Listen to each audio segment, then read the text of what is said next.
All right, ladies and gentlemen, welcome back to the channel. So the Kansas City Chiefs are back in the Super Bowl once again. We are witnessing historical greatness here, folks. It's not just offensively. The defense has done a stand-up job. So the Chiefs were one of the only two teams in the league who held the Ravens to 10 points this season, their lowest output. The other team was the Pittsburgh Steelers. But folks, like San Francisco, take it from a Packers fan. I watched the Lions game, I watched the Packers game, just so invested in those two football games. San Francisco looks so weak to start it off. Kansas City always comes in with a game plan. They always just execute perfectly and efficiency. And from there on out, they just kind of just do what they need to do. They don't need to do anything sexy. They don't need to do anything special. They do what needs to be done.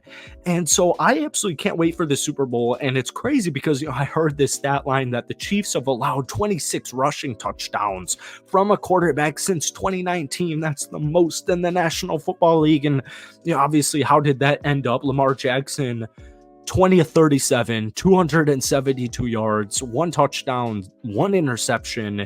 He only ran for 54 yards. Like, stats only mean so much, right? I feel very confident. If I had to make a decision right here, right now, I think the Kansas City Chiefs will win once again, another Super Bowl for them. Here's a crazy stat for the Chiefs-Ravens game. Lamar's second longest completion in the first half was to himself. And also, Patrick Mahomes had as many carries as the Baltimore running backs did that entire football game.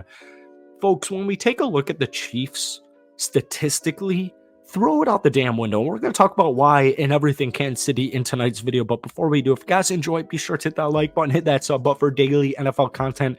Chiefs fans, we're back making daily Chiefs content. So if you could try and give this video to 100 likes, that would mean the absolute world to me. Folks, Travis Kelce never lost a step. And we talked about this. We ranted about this in our last Chiefs video where it was like, oh, the game's so rigged. It's so rigged.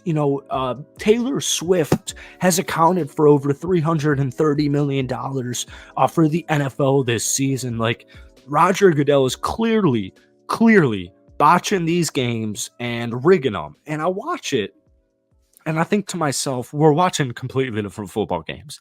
Because when I see Kansas City play football, especially this past weekend against the Baltimore Ravens, but especially all playoffs, but most importantly, when they need to win football games, they just prepare, game plan, and execute so perfectly. Like, here's Travis Kelce, who apparently was washed all regular season.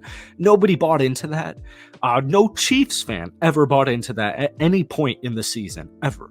Travis Kelce in the playoffs, 3 games, 23 catches, 262 receiving yards, and 3 touchdowns. Now, folks, maybe it's because it's a tight end.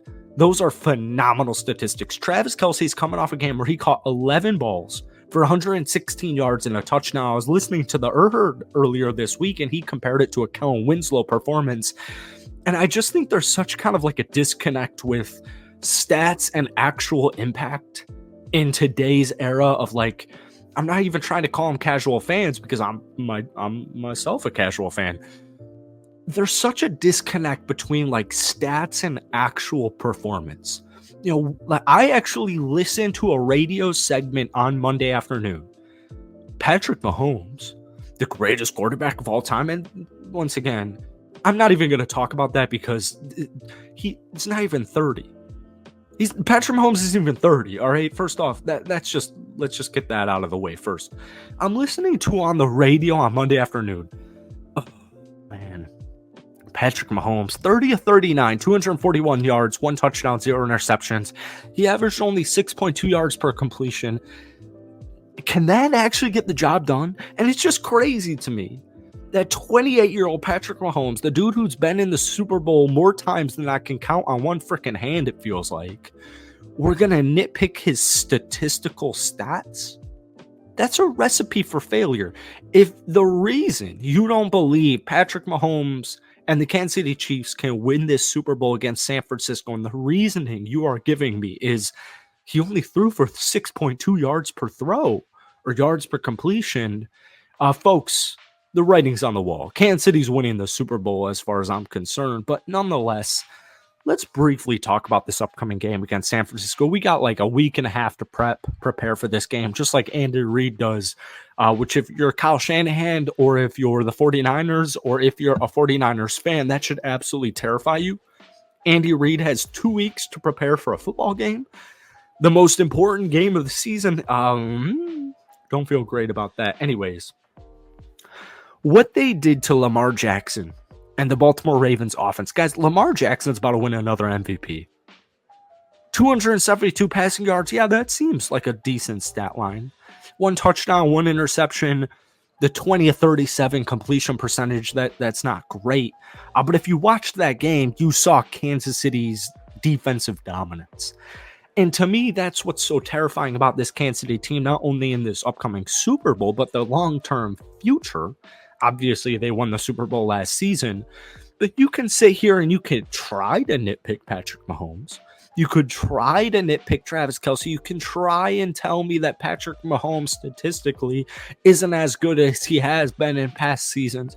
You can try and sit here and tell me, ooh, once Travis Kelce and Taylor Swift started dating, his statistics have been down. You can try and tell me anything about the Kansas City Chiefs offense. I won't really listen to it. I won't really believe it because it's playoff football and wins are the only thing that matters. And if you watch these games, nobody's actually worried about Patrick Mahomes' yards per completion or Travis Kelce being washed.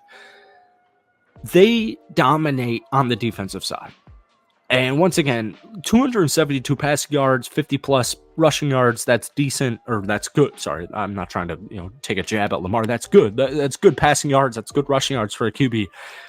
They scored 10 points, right? They scored 10 points. San Francisco in the last 2 playoff games, I've watched them against my Green Bay Packers and then the Detroit Lions. In the first half, they look horrible. I mean, they look absolutely horrible. And this isn't an anti-49ers video. That's the furthest thing from it. Because I want this to be a game. Sorry, Chiefs fans. But my point is, the Chiefs are so professional, and they've been in these situations. They've literally been through every situation imaginable, and they always come out victorious. And so it just baffles me that I still have to sit here and listen to people try to critique the Kansas City Chiefs, specifically Patrick Mahomes, specifically Travis Kelce, and those are only 2 players. Isaiah Pacheco, 68 rushing yards. He only averaged 2.8 yards per carry against the best defense in the National Football League in the Baltimore Ravens. He's a name to watch this upcoming game against San Francisco. But we have plenty of time to preview and predict this game, and we will do that. So in the meantime, hit that like button, hit that sub button for daily NFL content, Chiefs fans. We're back, Chiefs Kingdom. Let me know your thoughts. Give me a score prediction on this upcoming game in the Super Bowl. Give me some thoughts on that Baltimore Ravens victory, domination. And yeah, that's it for today. We'll see you tomorrow. Peace.